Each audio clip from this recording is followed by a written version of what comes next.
chickens in my backyard. Do you really? Yeah, For real? for real. What kind of chickens? I got a bantam. I don't know nothing about chickens. Oh, anyways. okay. Just pulling my leg. Yeah. So I homeschool since COVID. We put him back in regular school this year. Really? How many Yeah. kids you have? We only have one. One? Okay. Yep. So And aren't you from Chicago? Yep, I'm originally Wow. from Chicago, and then I Wow. came here. I've been here about 8 years, but I've traveled other places, and we always was traveling. And I found Murfreesboro online. So what And brought you to Murfreesboro? Uh-huh. nursing school. I looked online for Really? nursing school, and I got all my prereqs for nursing. And then I said, well, why be a nurse when, I could be a physician assistant, or I could go to med Yes. school or law school. Yes. So Yeah. yeah. So I'm on the right now. Well, you were just asking me. You're like, "Where's your guest at?" Yeah. Where's everybody? Well, How you he's doing? 95 years old. So Okay. if anybody's ever been to WGNS Studios, the steps are pretty steep up here. Yes. And this is Mr. Charles R. Jones, and I'm been wanting to interview him. I interviewed him last week, and folks hear us talk about old Jefferson community a lot. I'm fascinated with it. I know. Somebody the other day, I won't say the guy's name. His first name is Jeff, though. I won't say his last name. He goes, "What are you going to be talking about Sunday night?" I'm like, "We're talking about old Jefferson. Why don't you talk about some new Jefferson?" I'm like, "Well, I'm Okay. intrigued by this, especially when you've got a 95-year-old gentleman where we can capture his story." And then Roger Thomas, that helps with Sam Davis Home. He's a site guide, I guess you could say. Roger's out there with him now, I think, kind of guiding him up. But his aunt is, I think, 94 or 95. And, the next few months, years, these folks won't longer be here. And that's why, I've been wanting to capture these stories. I just think it's so cool. And this filmmaker we had up the other day, David Siracusa, Yeah. well, you got to watch the movie. Oh yeah, I came to the movie with you. Yeah, so I was trying to pitch it to him Okay. and pick Andrew it up. Huff, that Yeah. lives in Murfreesboro, that's the film director, Yeah. to look at this project, Yeah. I mean, it's going to take money to do this, but here's what's cool about this. First African-American lawmaker came from out there, Republican, Samson Keeble. There was an old plantation home he was born free called Stony Lonesome. We're going to have a trivia question, so I don't want to say this other part, but we're going to trivia question about a famous movie, famous actress whose grandparents grew up out there. That's going to be one of our trivia questions. And then Andrew Jackson come through there. They say Jesse James come through there. But it's also kind of sad what happened to the relatives from out there. A lot of folks from Ruff County had relatives out there, descendants, and the federal government just took their land. And it was what they call high and dry. Because I used to hear about this growing up as a little boy. But we always heard the city was underwater. And the Okay. city's not underwater. And I've had Ernie Johns on with me and Toby Francis as of a few weeks ago. So to me, it's a fascinating story. And here comes Mr. Charles R. Jones. Mr. Jones, how you doing, sir? Fine, how are you? Come on over and grab your seat, sir. But I'm glad you're stepping up, Tiffany. Isn't she a lovely lady, guys? Yeah. Is that okay to say, Jeremy? I mean, Our faithful intern. yeah. And she's a beautiful soul. She really is. I think I've met her once recently before, and so. Well, she really Yeah. is. Help Mr. Jones with them headphones on. Yes, sir. He may not have been on radio before. But hey, before we get into Mr. Jones, Tiffany, let's talk about the movie. From an African American perspective, what do you Yeah. think about David's movie, The Uncivil War, America Divided? The Uncivil War. It got me thinking about what is about to happen this coming November the 5th, and just how we're going to act now. Did we learn from then? It just got me thinking. From my perspective, I could relate. Yeah. I could relate to both parties because I was more like the protagonist. Like, I was feeding Yeah, myself but you're all this different. stuff. You're an outlier, don't you? Yeah. As a black female, aren't you a little bit on the outlier side? I have ostracized myself. Yeah. I kind of look at both parties, and I can kind of see kind of like what everybody was saying on both ends. But Yeah. at the same time, we live in a time where I think we could be a little bit more civilized. But I think There's that a lot of butt hurt out there. yeah, and I think that the way we was raised, or well, that's how it was done. Or I remember conversations growing up, and my granddad was served in the Second War, so I know what people said back then, Yeah. and I see how it can come out in a heated debate. So Yeah. it Well, was what's kind of interesting- triggering. Yeah. Yeah. We were talking earlier, my friend Marty Luppin, who's hopefully listening, and I invited Joshua Rosales with Latinos for Tennessee, and it was kind of funny because I asked Joshua, hey man, what's your thoughts on the movie? Yeah. And there's a little bit of, I don't know what the word is, I don't know if it's racy, but there's a little bit of kind of suggested. Most language. Yeah, a little body bit. language. It's Yeah. It's not probably the word you're thinking of is provocative. Probably provocative, Yeah. but it's not We're playing on bad the line. words. It's Yeah. just words I wouldn't use. Even when I was 16 or 17, I wouldn't use the words. But Joshua was like, "Oh my God, where's this movie going?" Because there's a couple of scenes in it that's like really Yeah. kind of. Because I walked in on one. I know. It's like, I was kind of late. I was like, where hey, is this going? what did he invite me to? I know. Yeah. That's what Joshua was like. I invite all these people. This is going to be some thought this was terrible, a some family terrible show. movie, you know.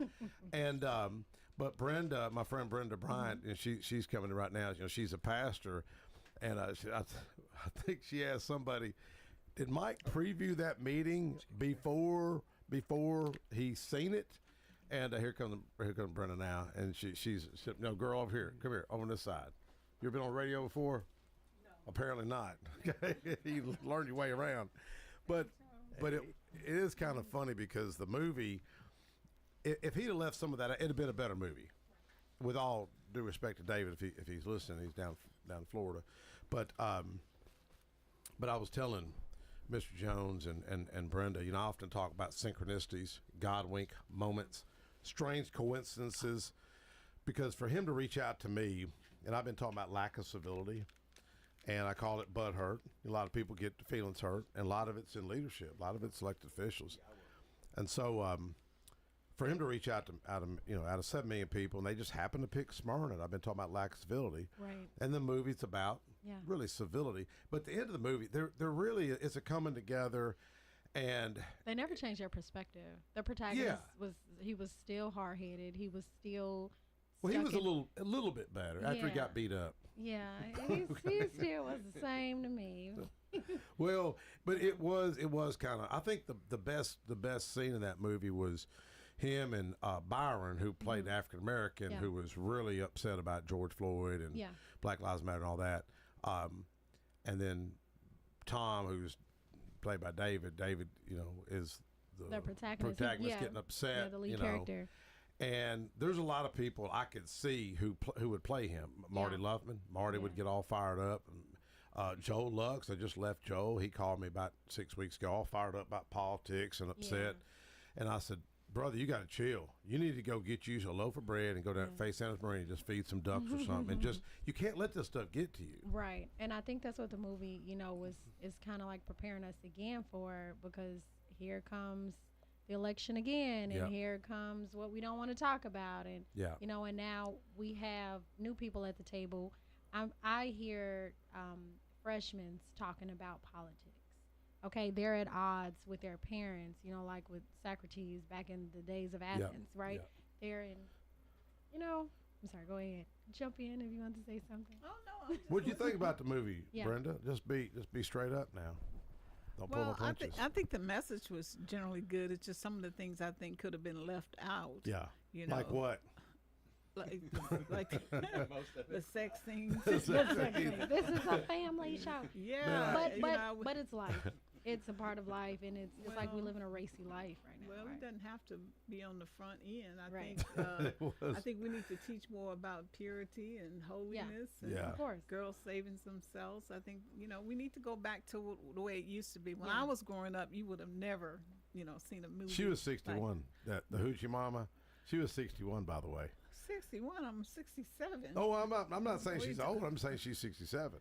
Oh, who? Or 61. The girl that plays the girl that he in the movie connects with at the bar. Oh, okay. She was in. Somebody said she was in the movie. Oh, brother, how art thou?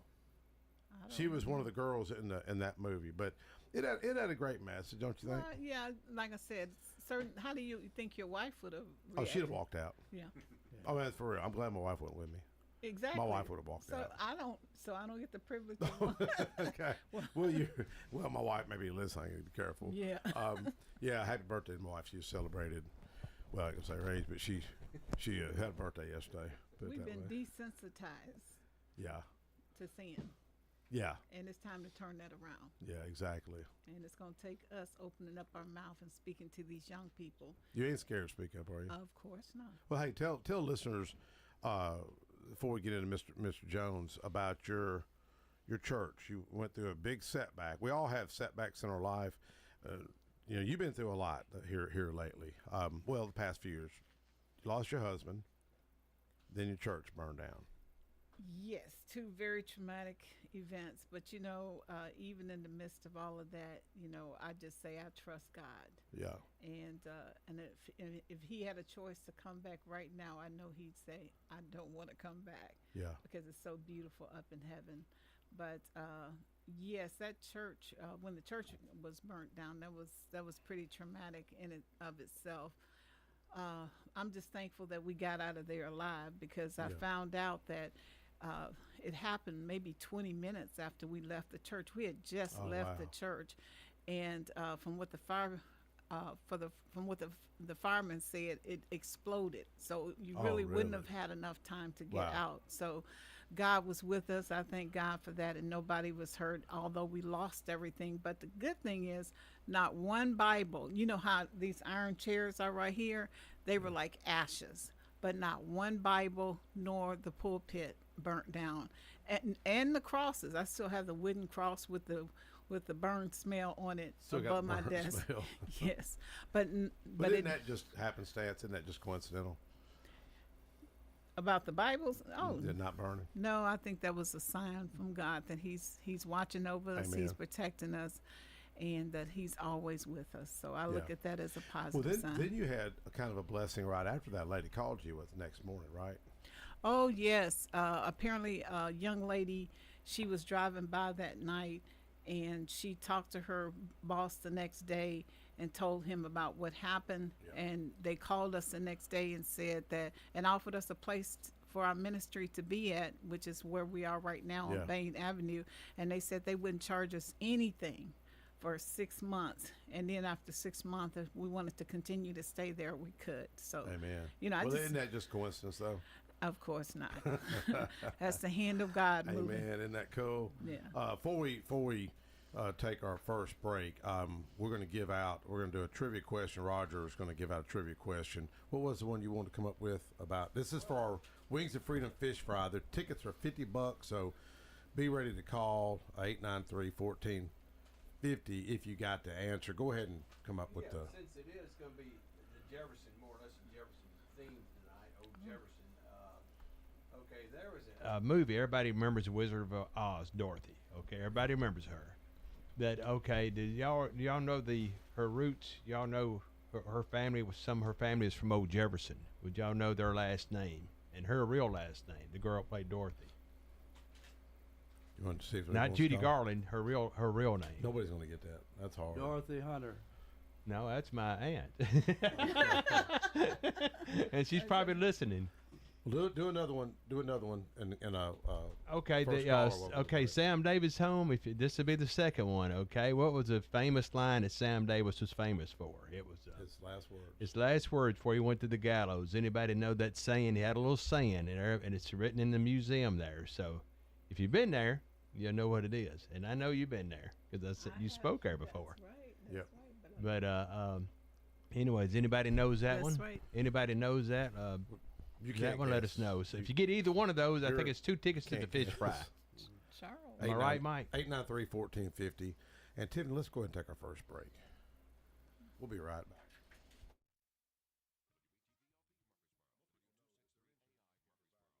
708 out of Murfreesboro.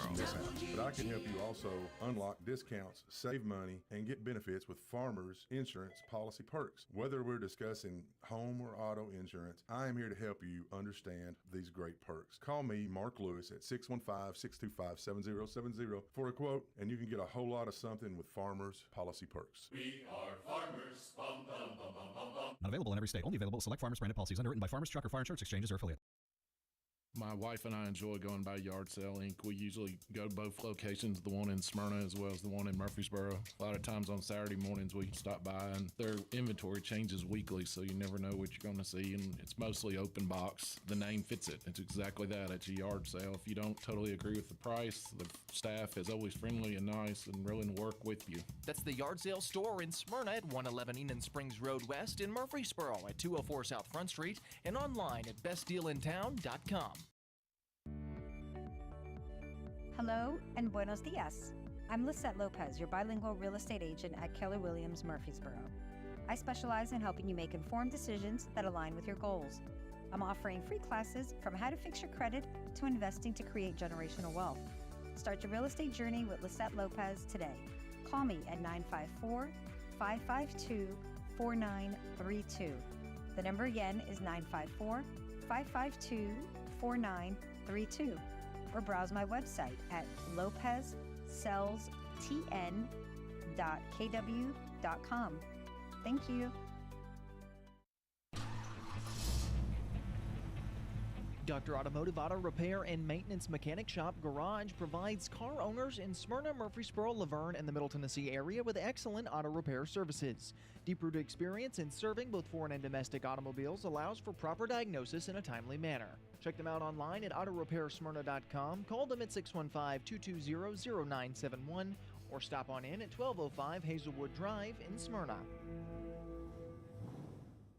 Josh Moss with Affordable Heating and Cooling provides residential HVAC and duct cleaning services to the Middle Tennessee area. With more than 20 years of experience, Josh Moss and the AHC team provide 24/7 service and take care to ensure whatever work you need done is done in a professional, timely manner. Contact AHC at 615-745-1676. That's 615-745-1676. Or go to their website at affordableheatingandcoolingtn.com.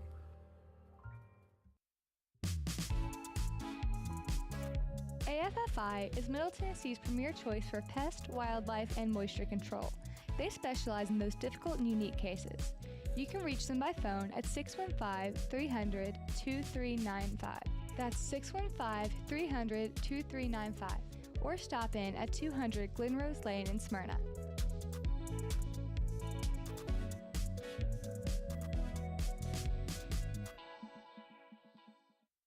My wife and I enjoy going by Yard Sale Inc. We usually go to both locations, the one in Smyrna as well as the one in Murfreesboro. A lot of times on Saturday mornings we stop by, and their inventory changes weekly, so you never know what you're going to see, and it's mostly open box. The name fits it. It's exactly that. It's a yard sale. If you don't totally agree with the price, the staff is always friendly and nice and willing to work with you. That's the Yard Sale store in Smyrna at 111 Enon Springs Road West, in Murfreesboro at 204 South Front Street, and online at bestdealintown.com.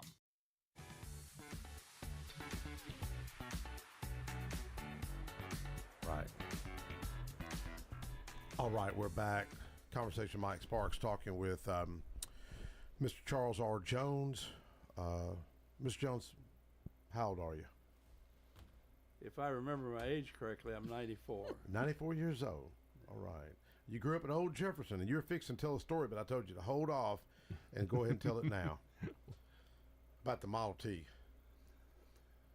Well, we had about 24 families that lived in around Old Jefferson in 1936, and there was a tavern there. You know, every little town probably needed a tavern, and the Mullins family owned the tavern, and they had one son named Jack and one named, I don't know the other name, we called him Moon. Roy, that was Roy. Roy was his name.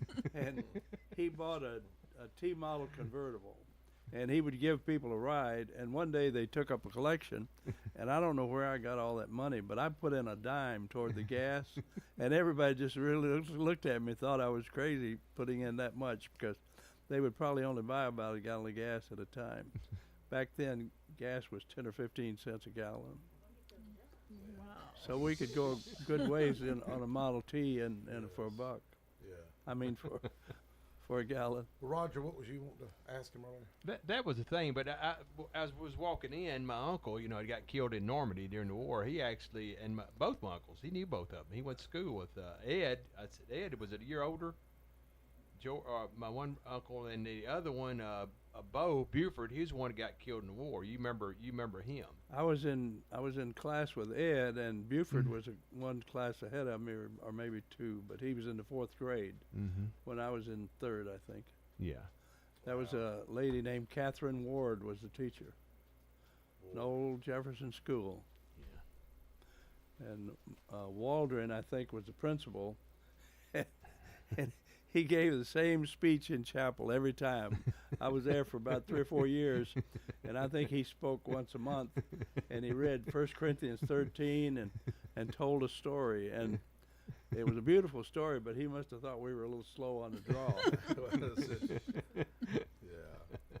Well, you're speaking of the Bible, Scripture. You're a strong believer, Christian believer, aren't you? Yes. Yeah. When did you come to the Lord? Do you remember how old you were? Well, my Sunday school teacher thought I could read because I memorized all those little, the Good Shepherd type little Sunday literature you'd get. Yeah. I would memorize the stuff, but I didn't learn to read till I was probably in 2nd grade. And even in kindergarten, people thought I could read. I guess I've always been a little bit of a bluff where I pretended to be more than I did. Yes, sir. Does that help you in business? I mean, have you got to do that in business? Because you're kind of a real estate tycoon. You want to talk about a little bit about that? Well, I think tycoon would be a bit of an overstatement. Is it mogul? Mogul, is that better? How about investor? Yes, sir. But to give an example of, I think anybody from the South learns to do deals. It's not a science that is taught in school, but it's kind of a natural thing that people grow up in the South. You maybe trade an old bicycle for something else, or you have a mule you said trade for something, and so it just comes naturally. You remember your first deal you did? How old you were? Yeah, I remember exactly. What was it? I was about 3 years old. Really? Real? My grandmother's cousin, she was Raymond Roberts' mother. Her name was, I want to say Hattie, but something like that. And I was visiting down there, it was down from my grandmother's place, just down a little ways. And at Old Jefferson? No, this was in Gainesboro, Tennessee. Okay, Gainesboro, okay. And she didn't have any cookies or anything that day, and she said, "Charles, I don't have anything to give you, but if you'll take this egg over to the store." There's a guy named Roz McCauley that owned a grocery across the creek, and said eggs were 12 cents a dozen if a woman sold eggs to the store, and then she could trade for sugar or salt or whatever. Okay. And so I took this egg over and traded it for a piece of peppermint candy, and that was when I was about 3 years old. That was my first deal. Yeah. And then I used the illustration when I bought the Memorial Hospital property. It was $6 million cash. Yeah, that's Nashville. Yeah, and so it was 600 million times my first deal. Wow. But they were very similar. Really? One was an egg, and the other was 560,000 feet of building. So that's the old Memorial Hospital on Lafayette? Is it First Avenue? No, it's on Due West Avenue. Okay. What got you involved in real estate? Well, when we lived in Old Jefferson back in the 1930s, we lived next door to a fellow named Payden Smith. Mm-hmm. Okay. He had a nice colonial house down the driveway, and we lived in a little house built out of used lumber next door. My dad built it to get free rent for a while. And so I always pictured owning land, and when I grew up, I started buying farms, and one day I bought this place. Well, I told a realtor I wanted to buy a certain farm, described it, and she showed me a beautiful place. I said, "Well, this is not it." And then she showed me another one, and I bought it, and I realized that was Payden Smith's place back in Tennessee that I was buying in Virginia. For real? Was that the old It Keeble? wasn't his. Oh, just a similar. It was down a tree-lined driveway in a colonial house and all of that. Okay. And then once I owned it, I thought, well, this is the house I used to dream of when I was a boy. You know, you you actually don't realize it, but you fulfill a lot of your boyhood dreams when you're a child. For example, I was probably 4 or 5 years old, and this Roz McCauley's brother was Lonzo McCauley. He owned a 1929 Ford A model, and he was a little frugal. He would charge his neighbors to ride, you know, and one day we were in a little oratorical contest when the kids would just stand up and have a bragging contest, and there was only one automobile in that community, and I said, when I get big, I'm going to have 100 cars. And probably I thought 100 was the biggest number in the world, you know. Yeah. And then one day when I was in Washington, D.C., I was managing a leasing company, and the Ford rep wanted to introduce me to the local dealer. We were doing business all over the United States, and so he wanted me to meet this guy and maybe buy some cars from him. And we walked into his office, and he said, Mr. Jones, let me sell you 100 cars. And from that 4-year-old experience, I didn't even think about it. I said, okay. And he was kind of put back. And I said, check with Ford and see if they'll agree to this deal. And after we go to lunch, we'll pick out the colors. And so he called Dearborn, and we explained to him what I had in mind. And 50 of them were 65 Mustangs. Really? Got them for $1,700 a piece. Really? Wow, that's pretty cool. Well, you were telling me last week. Was it last week we met, or 2 weeks ago? Last week? I don't know. Seems like I've known you all my life. I just we haven't met you a yet. pretty good while. And you know, speaking of miracles and coincidences, synchronicities, you know what I've been talking about for years. I noticed RFK had an interview on one of the Christian. Well, he had a lot of interviews on different shows, and he's talking about God wink moments and synchronicities. I forgot. I think the lady is a Christian show, Joni or something like that. Yeah, she's paralyzed. Yeah. And when one of the interviewing and powerful lady. Pretty neat interview. But I happened to be on the phone with Brenda, and my son Preston had decided he was going to sell his house. And I just made the comment to Brenda. I said, Brenda, you know, my son's, you know, probably we're going to sell the house. We're going to sell ourselves, you know. And you said, Mike, you know, and then you end up buying the house. I mean, it was like the Lord just pulled it all together. Well, she had a lady and some kids that were living in their car. And we bought the house in order to have a place for the woman to live.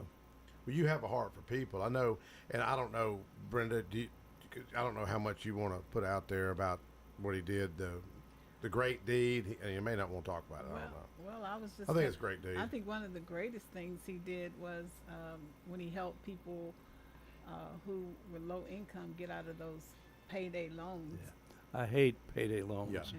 Yeah. And what, 250% interest. Oh no, extreme usury. 400 is about the best. Yeah, it's up to 900%. Yeah. And Indians that own casinos use money to make payday loans, and so the Indians are scalping white people now, and it's legal. I never heard that analogy, you know. But but I appreciate you doing it, and it was significant. So I may not want to say on the radio. I showed him that interview about that guy down here at Jackson Heights that was trying to take that woman's car. I showed you that interview, you know, and I just happened to go with her. He was trying to take her car is what it was. She thought she borrowed money 11%, and it's on YouTube. Just type in MS Helen Predatory Lending, and I said, how much interest rate you charging her? And he said 11%. So I had my camera. I said, you don't mind if I video, do you? And he said 11% a month. Yeah, it was 32%, 30-something% interest when he zoomed in on the contract, and I told him, I said, man, do you realize if you took her car, she's got a sister in the car right now. She was battling cancer. She was special needs. She's now deceased. I said, she would be homeless. And what it was, how I knew he was trying to take her car. You know, I've wrote a book, Learn to Barter. Yeah. I've done a lot of deals as well. And I told him, I said, man, she got $500. She already been ripped off once by him. And she thought it was 11%. And she owed $1,200 on the second loan. and he wouldn't negotiate at all. And most people have some empathy. And I said, man, I mean, what's the best you do? Oh, she got to pay $1,200. And I said, well, who's Dale? Dale was the repo man, been calling her. And it was kind of funny. She told me that she told the repo guy, said, Mike Sparks is helping me. He goes, look, don't worry about me. I ain't calling you back. I'm out of this. I'm not involved in this. And but that's the corruption. And the media, they're silent because they're a part of it too. You know, they're selling the ads. So they're all mixed up in it. I met a guy that was a payday loan administrator, and he had an artificial eye. You know how you could tell? It was really a natural-looking eye. You know how you could tell the one that was artificial? Wow. When you told him a sad story, the one that cried was the artificial one. Okay, that's good. Yeah, but it is pretty bad, and the media is not going to cover this. And here, Tiffany and Brenda, y'all being African American ladies, African Americans are oppressed more on this single black females more than any other target. And I bet you the NAACP has never talked about it. What about the state legislators? We try. I had her come up and speak. I had her speak and give her testimony. It was about 3 years ago, and all lobbyists were there. And I told them, I said, this is what's going on. Because if they'd have took her car, she literally would. I mean, she would have, lost her job, and then it was just a trickle down. But this is kind of what's going on. Your churches are silent. Your media is silent. And going back, the media sells advertising. So this is a cash cow for them. Now WGNS doesn't sell no kind of ads like that. Well, but I had her come up and speak. Let me give you a way to at least offer help, and a lot of people could do it. And what I did, I took a credit union over in Antioch, and I deposited money there. Yeah. And then when somebody like Brenda or Barbara, Deborah would bring someone to me, we would have the credit union give them a loan at like 6%, a regular deal. Sir. Yes, sir. But then they took the money out of my account and covered it, so that if they defaulted, they were already covered. But it looked like that, and if she was able to pay that loan back at 6%, she could restore her credit because she'd already had a normal credit rate loan. And anybody with extra money could do that, could deposit in a bank. I did the same with Regions Bank. And one time I had so much money I thought I could never spend it, but I got rid of all of it pretty quickly. Sir. And but anyway, that thing really worked well with the credit union, and they just administered it like they were checking people's credit and everything, knowing they were going to be turned down. Yeah. But then they would give them the loan and then pull the money out of my account and hold it in deposit. And if they didn't pay it off, then they were secure. Yes. And it's something that anybody that's got even $10,000 extra money could probably help salvage 10 people. Yes. And Deborah met one person. She may have been somebody you knew that was going to commit suicide one day. She just all these little things had just eaten her up. And she was just set a time that she's going to kill herself. Wow. And it wasn't a big problem. It was something that the average person could have helped with. Yes. And so we just happened to meet her that morning before her deadline. Wow. Now, you know, it's interesting. I was thinking about the thinking about the Great Depression as Charles was talking. Of course, I wasn't living back then, but you know how so many people were financially strapped, to the point I heard that so many people were committing suicide and doing all this other thing. I think we experienced a lot of that in 2007 in particular. Depression. Yeah. Recession. Yeah, with the foreclosure crisis, and also, especially single women, no matter what race or color they were, single women in particular were challenged. And we had so many cases where people, call in and say, I just don't have anything to live for, I just can't take this anymore. Wow. And we have a lot of that. So I just thank God for people like Charles Jones, who come up with innovative ways to help people. And I know he probably, took some losses on those, but knowing a few $1 million. A few million. Say that again. A few million.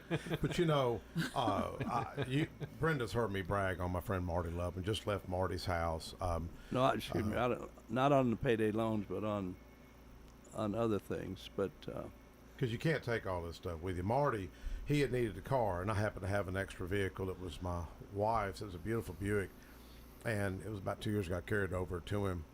And he had an Egyptian family over there. They couldn't even speak English. And beautiful little family. And it was a little girl's birthday. She was 16. And I pulled up. I knew he wanted to do something to help this family. I didn't know the details. But I'll be honest with you, I just assumed it was a Caucasian family. You know, I just assumed it was somebody that was kin to, you know, like his customers, you know. And I was a little surprised it was Egyptian folks. Not that it matters, but in this case, it kind of mattered. And he told the little girl, he said, well, that's your birthday present. She goes, huh? And he goes, that's your birthday present. She goes, what? And she goes, that car. And she goes, and she started crying. She said, I thought I was here to get a puppy.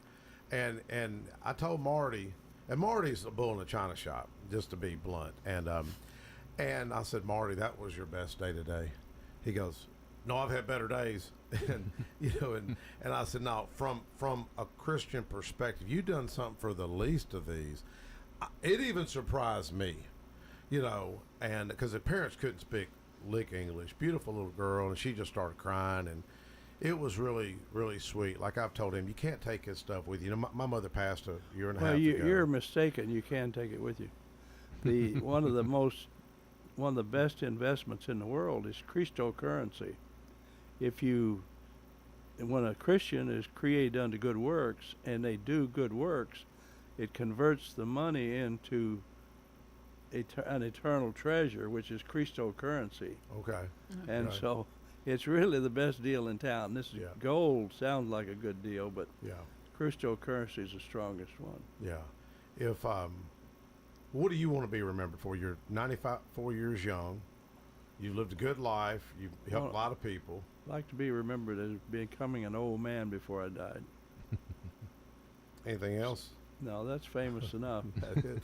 Well, let me tell you the story about, didn't you own part of Hickory Hollow Mall? That was one of my first Macy buildings, or it was the first Macy building. Yep. I bought, somebody happened to tell me that the building and land was for sale, and of course the land was what was valuable. And so, I don't know, I didn't call Macy's, but somebody called me, and they were only asking I think it was a deal. 1.6 million, I think, for it, and I offered them $1 million. No, they were maybe asking 3, and I offered them 1, and they said 1.6, and so I took it, and it became my first Macy building. I've bought about 10 or 12 of them. Really? Since then. Wow. Did you get the contents and everything that was in the store too? No, that was the one that I have at Rivergate. Is where I bought the clothing. Okay. I was there the day I had already agreed to buy the building, and I was there the day they were closing, and COVID was coming along, and they thought it was going to get, maybe the building was going to get locked up or something. So they sold all the content in one day. Wow. And when I found out how much they were selling it for, I just went to Regions Bank and got a bag of money and set it on the counter and said, check me out. Wow. And they take it all. I don't like to shop. I mean, it used to give me a back pain when I go shopping with my wife. Yes, sir. And here I go to the store and bring a bag of money, and they had 6 people checking me out for about 4 or 5 hours. Really? Because they had to check out every item that they had in the store, and we bought about 5,000 or 6,000 pieces of clothing that one day. Wow. And in fact, I've got a story about it on my notes, and the story is written up not like it's me. I said some old man heard what they were selling, and he knew he could buy this. It was about $250,000 worth of clothes.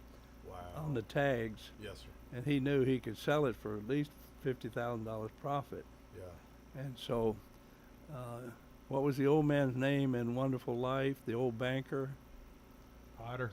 Yeah, Mr. Potter. Oh, okay. And so he was thinking just like Mr. Potter, he's going to flip this thing around and make $50,000 just in a week. And then a little voice from within him said, "Think how much good you could do." Yeah. And so he began to think like George Bailey, and he either gave it away or let people buy it for nearly nothing. And so we were able to bless about maybe several hundred families by them having new clothes with the Macy tag on it for Christmas. Yeah. That's a blessing. When you go to, did you just do on the Hickory Hollow? Did you just do a 1031, or what did you do when you sold that Macy's? Yeah, I bought the memorial property when I sold that.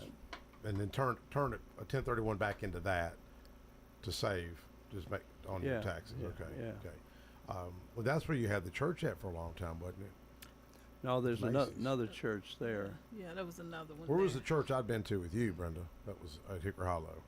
Oh, that was the other church that Charles had rented to. Oh, that's right. We took the lower floor of the Macy building. Yes, sir. And it had these big square columns. I don't know why they boxed them in so widely. And I ripped them open and just had the 10-inch steel columns. Okay. And I bought PVC pipe, cut it in half, and sliced them back together. And it made the beautiful, prettiest auditorium you've ever seen with colonial columns all the way down. It was nice. I mean, it really was. I think they were asking me $1,800 for a colonial column, and I think we were in them at about $50 a piece. 50 a piece. Yeah, that's cool. The before we speaking of, you mentioned prayer, power of prayer. I had somebody call me earlier. I won't say his name. He listens to the station a lot. And he called me about the school shooting, you know, and he was upset down in Georgia. And and he made the comment. I know he's listening right now. He says, "Well, I'm tired of thoughts and prayers." I'm like, "Well, I'm not tired of thoughts and prayers. I mean, yeah, we can. We got a problem in our culture, no doubt. That's one reason I passed the Safe Storage of Firearms Act, because you know, we've got a lot of stolen guns out there. But Casey Clark, that used to call in WGNS all the time, his funeral's next Saturday. Then he got a celebration of life Friday night, and I was asked to come up here when I was, man, this is at least 22 years ago, and Gloria Shackle asked me to come in and come in with her. And Casey Clark, African American, plays guitar, and I think he would have been 74 the next few weeks. He would call in and give the sheriff a hard time, give all the leaders a hard time. I mean, just he'd wear them out, and I was a little worried about it. And I just said a prayer. I said, "Lord Jesus, you take care of Casey Clark for me. Take care of Casey." I didn't wish nothing bad on him. I just said, "Lord, I just claim you're going to take care of this." First time we're on the air, I think I start talking about addiction or recovery or something, which is something that's always mattered to me. I think it's a huge issue in our culture. And we became friends ever since. And Casey was good when we did 2 Rosenwald school reunions. Tiffany, you even know what Rosenwald schools are? The old black schools? That, in the South. Julius Rosenwald, if I'm not mistaken, was a wealthy investor. He started Sears, if I'm not mistaken, Sears Roebuck. And he built a lot of the schools for African Americans back in the South. Casey came in on the 2 reunions and played music with his band for me for free. Gerald Melton was there. Several elected officials. I remember the first one, Bob Spivey, the late Bob Spivey was there. Paul Johns was there. And I remembered his guitarist come up from his band. And he said, "I want to let you know, Casey led me to the Lord in a club." And I was like, whoa, this is, you know, because he didn't know me. He didn't know what's important in my life. But anyways, Casey passed the Thursday morning or maybe Wednesday night. And thank you for Raquel Keebles, town councilman in Smyrna, for calling me. And his sister, Marion, called me. He called her Thea Appleton. She called me, asked me to speak at his funeral, First Baptist Church, East Castle Street, this Saturday. So folks want to come in and pay tribute to Casey. The funeral is at 11 next Saturday. And the Celebration of Life. I think there's an event. Let me pull it up real quick. The Celebration of Life is Friday at 7 o'clock at Smith Fork District Tabernacle, 2701 Halls Hill Pike in Murfreesboro. So when somebody tells me prayer doesn't work, hey, I've seen miracles play out. And speaking of being frugal, I've got a penny out of pocket. My opponent had $100,000. Give God the glory for it. I still won. And I'm not saying it to brag, but my mother always said, if the Lord's for you, who could be against you? But then she'd say the whole world. So sometimes you got to face the whole world by yourself. But do you think the tough times you grew up really helped you? Well, when I was in service, I hadn't finished high school, but they needed somebody in the psychiatric clinic to fill in for a while. And so I filled in, and they asked me if I wanted to start doing interviews, which was social work. So I started doing social work. And then when the chief psychiatrist needed an assistant, he offered me the job. So I did all the interviews of people that were going to get to see the chief psychiatrist. And then later he had me give him my opinion of what the person's problem was and kind of what I would suggest as a prognosis. And I don't know how real it was, but he said, now, I've been in the Army, I guess 8 years, and they were supposed to let me out after 6. He had to serve 6 years for going to medical school at their expense. And they said he had a critical MOS, and they wouldn't let him out. He said, when you get discharged, I'll transfer, and you can become, I won't say his last name, but Dr. So-and-so. And you'll get my salary, and I'll give you $10,000 cash. You may not have to serve more than 1 year. And I said, well, that sounds like a deal. I was just kidding with him. and then later he asked me again, so it was like he was almost serious. But he did offer to sponsor me to medical school if I wanted to go. And I was kind of thankful I didn't, because I told him one day, I said, I've already worked on the assembly line, and I don't see much difference between being a doctor and having several little cubicles. You have to go in this one and this one and this one. It's not much different than working on them assembly lines. Yes. One thing you said to me the other day that really was intriguing, you remember Jefferson Pike and Smyrna before Seward Air Force Base was constructed, right? Yeah. Man, that's just dumbfounds me. My dad was stationed there. Well, it's not that long ago. It's only yesterday in my mind. It was built 1941, I believe. 1941. That's when things began to really take hold in about 40 and 41, when everybody knew the war was going to happen. And my whole family moved to to Columbus, Georgia, and worked in a shipyard. It was called it was Jones Company out of California that built ships there. They built the Liberty vessels to haul shipments to Asia and Europe.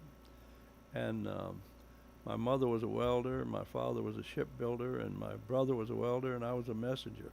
I was about 15 years old when I worked in the shipyard. But they weren't strict about age back then. They needed so many people. Yes. Well, did y'all travel to Nashville much?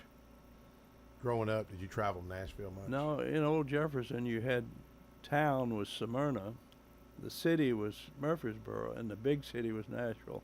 Yes. So you'd know where people were talking about they're going without having to say which one it was. Yes. What, you and I were talking about, they displaced a lot of the families, took their land.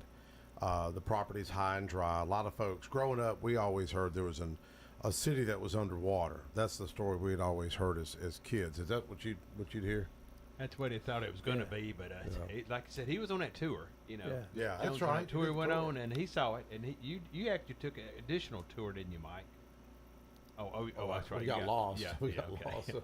Yeah, A few occasions. if I'd have been an adult rather than 6 years old, I think I would have been one prosecuting the Corps of Engineers because so whomever their mathematician was, he miscalculated that the whole community was going to be underwater, and they bought all the houses, burned them down, and then the thing never was touched by water. Yeah. Displaced all those people. It changed And- everybody's life, you know. Yeah. And so I don't know why somebody didn't come forward, and you had 2 years, I guess, to make a correction, but making such a miscalculation, even now somebody should prosecute the Corps of Engineers and get the land back to the descendants, because it would be a beautiful place if you cleared the growth off. It's surrounded by water on 3 sides. Yes. It just it'd be worth 10 times what it was when they sold it. Yes. So it should go. So if you had, I was with TDEC, the Parks Department this week at a retreat, and I was talking to some officials there about what is the potential. I mean, it may not happen in my life or Roger's life or your life, but it may happen in his grandkids' life. What would you want to see done? What would you want to tell other elected officials that may be listening? Because I think it's terrible what happened. I think it's a huge story, and it amazes me that we hadn't had, a news crew come in there. We haven't had a national news story. And as one person with no lobby, I don't have an army of lobbyists. Today, sadly, you've got to have a lobby of armies. You've got to have a myriad of advocates on board with this kind of stuff to get things done. But what would you want to tell the Corps of Engineers? Senator Haggerty's assistant was in my office last week, and I told her a little bit about it. What would you want Senator Haggerty, Marsha Blackburn, she's going to be in the studio with me this Friday. What would you want them and our local county commissioners and Mayor Carr and others to know? Well, the simplest thing to do would require the Corps of Engineers to be stewards and responsible owners of land. They've let it grow into a jungle. Yeah. They should have to clear it off, keep the mature trees, and at least put a lodge there, like a state park that people could go back and visit and walk around. But it's criminal what they've done. Yeah. They let it go back to the wild. Yes. A private citizen couldn't own a piece of property out in public and disregard it like that. Good point. So I would say at least have them clean it up, keep the mature trees, and put a state park there. Well, the interesting thing there, what's the name of the park that was there? East Fork. Yeah, East Fork. They burned it. I don't know if you ever saw that little canopy The pavilion? thing over there. Pavilion. Yeah. Those rocks came from my grandparents' house. They put it that pavilion. That's where those rocks came from. But they burned all that down. No, tell me who your folks were again. Well, Hunters and Creaches. He knew. Like I said, he went to school with my uncle. We were talking about that coming up. The one that got killed in a car wreck. He knew the person who was in the car that got killed with it. My first date with Billy Spry's sister, she was named Marjorie Spry. Mm-hmm. She and I were in grade together, and my sister, George Spry, the older brother of Marjorie, was going to a ball game, invited my sister, and my sister couldn't go unless I went along, and Marjorie went along because I went along. So I was about 8 years old. That was my first big date. 8 years old. Wow. And actually I'd forgotten it, but Ed Hunter and H.J. Vance chased me down one day and held me down, and Marjorie gave me my first kiss. Oh, wow. That was when I was about 7 years old. Was that my uncle was in on that then, huh? Yeah. Okay. Sorry. I don't think it was. That might have been a good thing, though. I don't think it was a hard chase. I don't think they really had trouble catching me. Well, it is a beautiful area. You had brought up to me about the potential one day of that being maybe some kind of a recreational pavilion, kayaks, canoes, for folks to go out there and visit. I did talk to Mayor Esther Reed, just because her family's from out there. Lee Victory's from out there, and Rogers mentioned some kind of historic museum. It does take funding, but we are investing roughly $100 million in a new state park in Tennessee now. That's one reason I was out there in Grundy County with a new park that's coming out there. But you know, there's to me so much history because Old Jefferson. Explain, Roger, about Old Jefferson, Sam Davis Home, how all that connects to Sam Davis Home before Smyrna. Yeah, Sam Davis Home actually on the map was is considered Old Jefferson until about 1868. It's on the maps. And Carson, my nephew, he flew in for that tour. He was there. I don't know if you remember him, but he flew in and Old Jefferson was the county seat of Rutherford County. Sir, exactly. But up till 1868 or 1870, Sam Davis Home was considered part of Old Jefferson. Now they call it Smyrna. Now I actually work there 2 days a week, Wednesday to Thursdays. The lumber from the old, whatever the county house was, courthouse, was in Ben Ward's barn, and that's what we built the old house down by the Stones River with. It was the used lumber from the old courthouse. Was that the one up by the bridge, West Fork Bridge, that house? It used to be Stony something, the old Keeble Plantation. Stony Lonesome? Yes, was that it? That one time Peyton Smith lived in? Peyton Smith was the second house. It was a colonial house, and the little house, little unpainted house out of used lumber was the one I lived in right by Stones River, next door to Peyton Smith's house. Okay. And let me tell you a quick story about Peyton's wife used to give me a ride home from the store when I would go get items, coffee or something. And one day my dad saw Mrs. Smith stopping to let me out at the house coming back from the store. And he said, "Don't you know it costs her extra gas to have to stop for you? You know how I solved the problem?" What's that? Next time she started to stop, when she slowed down, I just jumped out, went rolling down the ditch. She almost had a heart attack. Really? And I was trying to solve my dad's problem of me costing her extra gas to have to stop her car. Wow. Well, we're working on an event, and we want you to speak if you can make it. I do an annual chili cook-off. We're planning at Sam Davis Home. It's well attended. We're thinking maybe that first Saturday in January, maybe January the 11th, somewhere in there. Right. If you can come out here and maybe speak. Yes. The last one we did, we had 7 speakers, different historians speaking, and I thought, did you listen to them? I did. And I did. I thought it was a pretty good program. We just kind of threw it together, and I thought it went really well. Yeah. It's Barry Watkins. Yeah. You know, African American Heritage Society spoke. So you think you can come out and do that, Mr. Jones? Yeah, that'd be pretty easy. I'm publishing my first 2 books this year. Yes. Yes. I'm getting a little late start, but one's on memory and the other's on Old Jefferson. But it uses the names of Old Jefferson, but I'm the one that wrote the fictional story about it. Yes. I was going to say, Mike, do we have time to just ask Charles if he has any words of wisdom Yeah, he could share we got with a few us? seconds. Go ahead, Ms. Jones. Just some. Got a few seconds. Just to leave us with What some subject? I'm equally ignorant on all subjects, so which one are you interested in? life. You know, Okay. that you could share. All right, you said some people act like they don't believe in prayer. Yes, sir. One day we walked into a hospital in Wyandotte, Michigan, doing visitation, and somebody left the name of a lady there. Her name was Hazel Matthews. Okay. So we walk in this room, and this lady's had surgery, and seems to be in a lot of pain. And she saw we were carrying a Bible. And she said, "I don't want nobody coming around here reading the Bible and praying." And I said, "Oh, you don't know what a joy it is to meet you." I said, "We're so tired of praying and reading the Bible and praying. What we need to do is spend time with a grouchy old woman." And man, she laughed, and we just had the best time you've ever seen. But it turned out she thought she was so bad that she was beyond redemption.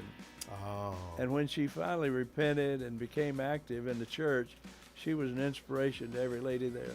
Amen. Amen. Well, thank you, Mr. Jones. Thank you, Brenda Bryant. Thank you, Roger. And thank you, Tiffany, for a great job. Folks, we'll see you next week. Thank you. Anybody call back?